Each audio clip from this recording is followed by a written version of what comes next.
اسلامی تاریخ 27 شعبان المعظم حضرت حذیفہ بن یمان رضی اللہ تعالیٰ عنہ. حضرت حذیفہ رضی اللہ تعالیٰ عنہ ایک مشہور صحابی ہیں، حضور اکرم صلی اللہ علیہ وسلم کے رازدار، ان کا لقب ہے. حضور اکرم صلی اللہ علیہ وسلم نے منافقین اور فتنوں سے متعلق ان کو بتا دیا تھا. حضرت حذیفہ رضی اللہ تعالیٰ عنہ خود فرماتے ہیں کہ لوگ حضور اکرم صلی اللہ علیہ وسلم سے خیر کی باتیں پوچھتے تھے اور میں برائی کی باتیں پوچھتا تھا تاکہ اس سے بچا جائے، چونکہ آپ صلی اللہ علیہ وسلم نے انہیں منافقوں کے بارے میں بتا دیا تھا کہ فلاں فلاں منافق ہے. اس لیے جب کوئی شخص مر جاتا تو حضرت عمر رضی اللہ تعالیٰ عنہ تحقیق فرماتے کہ حضرت حذیفہ رضی اللہ تعالیٰ عنہ اس کے جنازے میں شریک ہے یا نہیں. اگر وہ شریک ہوتے تو حضرت عمر رضی اللہ تعالیٰ عنہ بھی نماز پڑھتے، اور اگر وہ نہ ہوتے تو حضرت عمر رضی اللہ تعالیٰ عنہ بھی نماز نہ پڑھتے، یعنی منافق. حضرت حذیفہ رضی اللہ تعالیٰ عنہ نے رسول اللہ صلی اللہ علیہ وسلم کی سنتوں پر عمل کرنے کا ایک عجیب جذبہ تھا. ایک مرتبہ ایران کے بادشاہ کسریٰ کے شاہی دسترخوان پر بیٹھے تھے. کھانے کے دوران لقمہ ہاتھ سے گر گیا، وہ اس کو اٹھا کر کھانے لگے. ساتھ میں بیٹھے ہوئے صاحب نے کہا کہ یہ موقع گرے ہوئے لقمے کے کھانے کا نہیں ہے، یعنی بادشاہ کے دربار میں بیٹھے ہیں، بادشاہ کے دسترخوان پر کھانا کھا رہے ہیں، جو لقمہ گر گیا ہے یہ بادشاہ کے دربار کی شان کے خلاف ہے. یہ ایران کے بادشاہ کسریٰ کا دسترخوان ہے.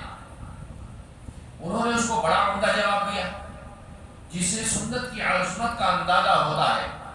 فرمایا تو کیا میں ان بیوقوفوں کی وجہ سے اپنے پیارے رسول صلی اللہ علیہ وسلم کی سنت کو چھوڑ دوں؟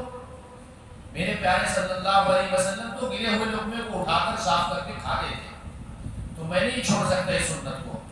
آپ نے اس گرے ہوئے لقمے کو اٹھا کر کھایا ہے. اس کے بعد انہوں نے وہ لقمہ اٹھا کر کھا لیا. ہم تو آج ایک سنت کو ادا کرتے ہوئے ڈرتے ہیں، کوئی کیا کہے گا. الٹے ہاتھ سے پانی پیتے ہیں، فیشن سمجھتے ہیں. سیدھے ہاتھ سے پانی پیئے تو لوگ کیا کہیں گے. اللہ کی قدرت، انسان کی پیدائش میں اللہ تعالیٰ کی بڑی قدرت یہ ہے کہ اس نے ایک ایسی جگہ بنائی جہاں نہ تو ہوا کا انتظام ہے نہ روشنی کا. اس کے باوجود اللہ تعالیٰ تین اندھیریوں میں بچے کو پالتا ہے.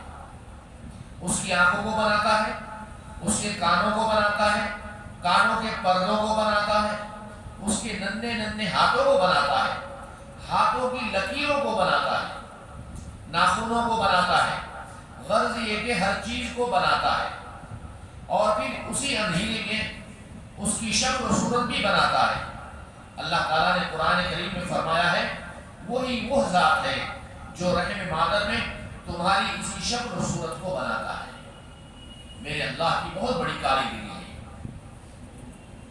ایک فرض کے بارے میں صلہ رحمی، ہمدردی جس کو کہتے ہیں، قرآن میں اللہ تعالیٰ فرماتے ہیں جو لوگ اللہ کے عہد کو توڑتے ہیں اس کے مضبوط کر لینے کے بعد اور ان تعلقات کو توڑتے ہیں جن کے جوڑنے کا اللہ تعالیٰ نے حکم دیا ہے اور زمین میں فساد مچاتے ہیں، یہی لوگ ہیں نقصان اٹھانے والے. رشتے ناطے اور تعلقات کو برقرار رکھنا اور اس کو ختم نہ کرنا بہت ضروری ہے. ہم تو ذرا سی بات ہوتی ہے تو یوں کہہ دیتے ہیں میرے سے بات نہیں کرنا. ذرا سا کچھ جھگڑا ہوتا ہے ہم تمہاری صورت نہیں دیکھیں گے، تم ہماری صورت نہیں دیکھنا. میرے جنازے کی نماز میں بھی نہیں آنا، میرے جنازے کے ہاتھ بھی نہیں لگانا. گویا کہ ایسی کنڈیشنیں ہم لگا دیتے ہیں، ساری صلہ رحمی کو ختم کر دیتے ہیں. اللہ ہماری حفاظت فرمائے. ایک سنت کے بارے میں سفر کرنا کس دن بہتر ہے؟ حضرت کعب بن مالک رضی اللہ تعالیٰ عنہ سے روایت ہے کہ رسول اللہ صلی اللہ علیہ وسلم کو جمعرات کے دن سفر کرنا بہت پسند تھا.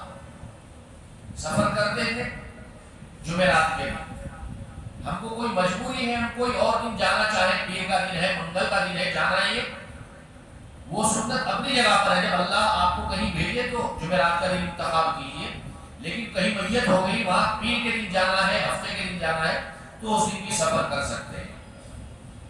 ایک اہم عمل کی فضیلت، اشراق کی 2 رکعت۔ اشراق کی نماز کب ہوتی ہے؟ صبح کو سورج جب نکلتا ہے اس وقت میں پڑھی جاتی ہے۔ اس کا فائدہ کیا ہے؟ رسول اللہ صلی اللہ علیہ وسلم نے فرمایا، جو شخص فجر کی نماز کے بعد اپنی جگہ بیٹھا رہا یہاں تک کہ اشراق کی 2 رکعت پڑھ لے اور اچھی بات کے علاوہ کوئی بات نہ کرے، تو اس کے گناہ معاف کر دیے جائیں گے۔ 2 رکعت میں اتنا بڑا ثواب ہے، اگرچہ سمندر کے جھاگ سے بھی زیادہ ہو۔ ایک گناہ کے بارے میں، احسان جتانے کا انجام۔ کسی نے کسی کو چائے پلا دی، کسی نے کسی کو کپڑا پہنا دیا، کسی نے کسی کی مدد کر دی، پھر سب کو کہتا ہوا پھرتا ہے، ہم نے اس کو چائے پلائی، ہم نے اس کو پان کھلایا، ہم نے اس کو سگریٹ پلائی، تو گویا کہ احسان جتلاتا ہے، ہم نے اس کی مدد کری، اس کو کپڑا پہنایا۔ اس کے بارے میں اللہ کے نبی نے کیا فرمایا؟ رسول اللہ صلی اللہ علیہ وسلم نے فرمایا، والدین کا نافرمان، شرابی اور احسان جتانے والا، یہ تینوں قسم کے لوگ جنت میں داخل نہیں ہوں گے۔ کام چھوٹا ہے لیکن سزا اتنی بڑی ہے۔ ماں باپ کی نافرمانی کرنے والا بھی جنت میں نہیں جائے گا۔ شرابی، شراب پینے والا، شراب کی جگہ پر آج اس سے ہٹ کر جو ہے جو نشہ ہو رہا ہے، اسموک ہو رہا ہے، گانجا ہو رہا ہے، چرس پی جا رہی ہے، شراب سے ہٹ کر آپ یوں کہیں گے ہم شراب تو نہیں پیتے، ارے بھائی یہ بھی تو شراب میں داخل ہے، نشہ کرنے والی چیزیں سب اس میں داخل ہیں، یہ لوگ جنت میں نہیں جائیں گے۔ دنیا کے بارے میں، دنیا میں زیادہ کھانے کا انجام۔ ایک شخص نے رسول اللہ صلی اللہ علیہ وسلم کے پاس ڈکار لی، کھانا کھا کر جو ڈکار آتی ہے، تو رسول اللہ صلی اللہ علیہ وسلم نے فرمایا، ہمارے سامنے ڈکار مت لو، اس لیے قیامت کے دن سب سے زیادہ بھوکا وہ شخص ہوگا جو دنیا میں زیادہ پیٹ بھرتا ہے۔ ماشاءاللہ، ہم تو حلق تک جب تک پیٹ نہیں بھرتا ہاتھ نہیں روکتے، زبان اور منہ کھلا ہی رہتا ہے۔ آخرت کے بارے میں، نیک بندوں کا جنت میں احترام، جنت میں ویلکم ہوگا ان کا۔ قرآن میں اللہ تعالیٰ فرماتے ہیں، یہ مقرب بندے آرام کے باغوں میں ہوں گے، ان مقرب بندوں کا ایک گروہ اگلے لوگوں میں سے ہوگا اور تھوڑے لوگ پچھلے لوگوں میں سے ہوں گے۔ وہ لوگ سونے کے تاروں سے بنے ہوئے تختوں پر تکیے لگائے آمنے سامنے بیٹھے ہوں گے، اور ہمیشہ ایک ہی عمر کے لڑکے ان کی خدمت کے لیے کٹورے، لوٹے اور بہتی ہوئی شراب کے جام لے کر گشت لگا رہے ہوں گے۔ جس طریقے سے آپ دعوتوں میں دیکھتے ہیں، کوئی دانچہ لے کر آ رہا ہے، کوئی بریانی لے کر آ رہا ہے، کوئی میٹھا لے کر آ رہا ہے، لائن لگی رہتی ہے، ایسے ہی اللہ تعالیٰ جنتیوں کو جنت میں ایسے نوجوان لڑکے رہیں گے جو کبھی بوڑھے نہیں ہوں گے۔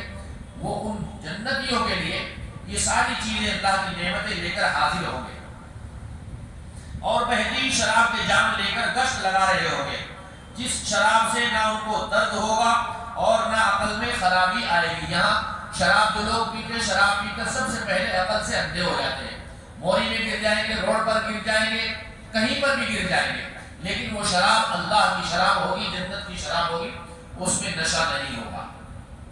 طب نبوی سے علاج، شراب سے علاج کی ممانعت۔ بہت سارے لوگ کہتے ہیں شراب پلا دو آدمی ٹھیک ہو جائے گا، نہیں۔ ایک شخص نے رسول اللہ صلی اللہ علیہ وسلم سے شراب کے بارے میں سوال کیا، تو آپ صلی اللہ علیہ وسلم نے اس کے استعمال سے منع فرمایا۔ پھر وہ شخص کہنے لگا کہ ہم دوا کے طور پر اس کو استعمال کریں گے، تو آپ صلی اللہ علیہ وسلم نے فرمایا، یہ دوا ہے ہی نہیں بلکہ بیماری ہے، یعنی جو شراب ہے اس سے بیمار ٹھیک نہیں ہوگا۔ اللہ تعالیٰ ہم سب کی حفاظت فرمائے۔ سبحان اللہ بحمدہ، سبحانک اللہم وبحمدک، ونشہد ان لا الہ الا انت، نستغفرک ونتوب الیک۔ يصفون وسلام على المرسلين